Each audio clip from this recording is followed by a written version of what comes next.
Hi guys, I'm Mark Richmond from Chefknivestogo. Today I'm going to just do a little sharpening, let you watch. I got a customer named Thomas, and Thomas chose a really sweet knife. This is by Hinoura, and he asked me to sharpen the knife before we send it out. A lot of times Japanese knife makers will put an edge on the knife, but they tend to not be super sharp right out of the box. It's always a good idea to clean up the edge when you first get it, and so this performs that task and makes it hopefully a lot sharper. So I'm going to just use my trusty Sharpens. This is a 500. Already flattened these. We already covered that, so I'm not going to get into that today.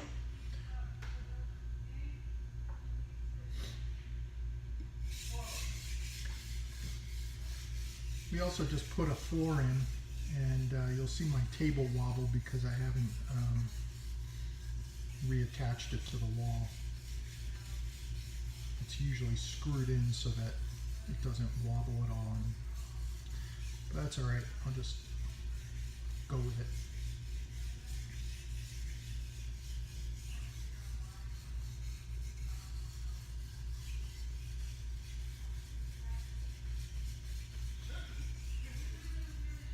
Since this knife already has an edge on it, it should be pretty easy to get a burr.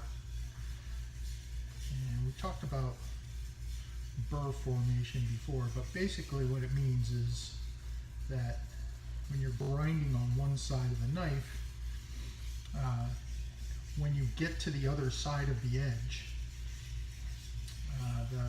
the metal doesn't get removed on that back side of the edge. It kind of curls up. So the metal kind of goes like this.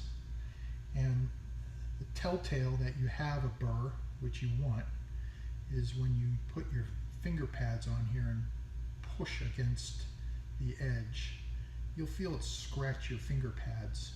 And doing that just now, I can feel the burr all over this knife. So I'm really done grinding to the one side. So then you flip it over and you do the same on the back side. And really you can just deburr it, which I already just did, or you can grind it again until you find a burr on this side. A lot of the Japanese sharpeners that I know will just deburr the back side, but I'm going to do a little bit extra. And I already have a burr on that. So now we're just going to take the burr off. And that's all it takes. I demonstrated using a deburring block, which I like to use usually, but if you don't have one, you can just use the back of the stone and just run it over the stone once, and you probably don't have a burr. I can't feel it anymore.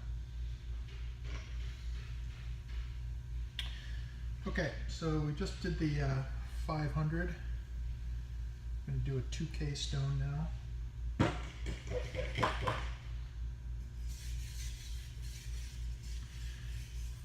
And now I know I have an edge, so I'm going to not worry so much about the burr. It's also harder to feel the burr when you're using a finer stone because there's less of it.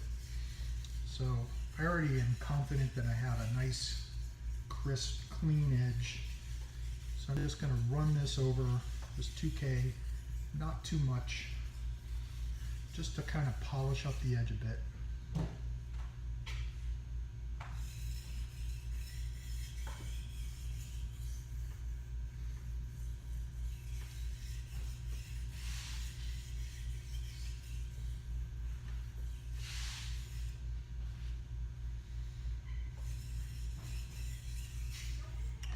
Now I'm just going to take a few strokes, try to get rid of that burr now if there is any.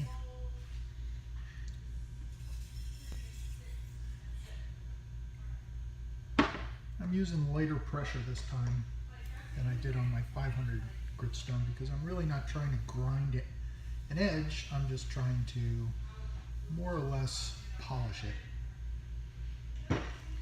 So on this stone, this is a 6K shafting glass. I'm going to go real light. I don't want to over sharpen the knife by grit, because if you polish the edge loses a little of its toothiness. And toothiness of the edge means that if you were to look at this under magnification,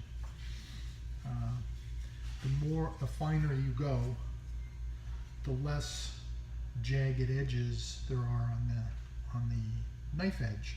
So it would look like a serrated edge almost if you looked at it with a 500 grit. With the 2000 grit, it will still have it, but less. And the further up the grit scale you go, the more this becomes like a razor and has almost no toothiness. And you go to cut a tomato or an onion, and it doesn't bite into the food, it kind of bounces off of it. It's great edge for shaving your face, but not so great for cutting something with a skin on it, like a green pepper or tomato or whatever. So we're just cleaning this up.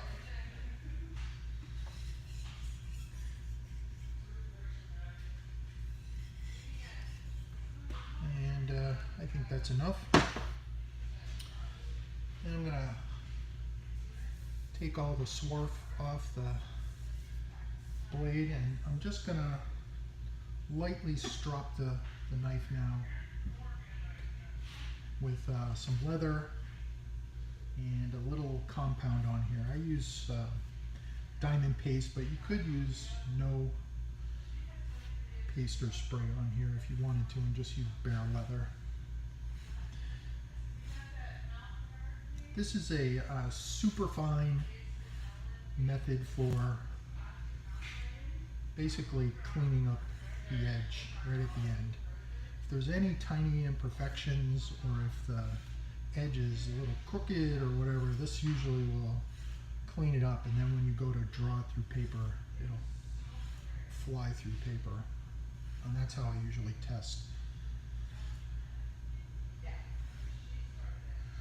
So, okay, I think I have done a good job on Thomas's new knife.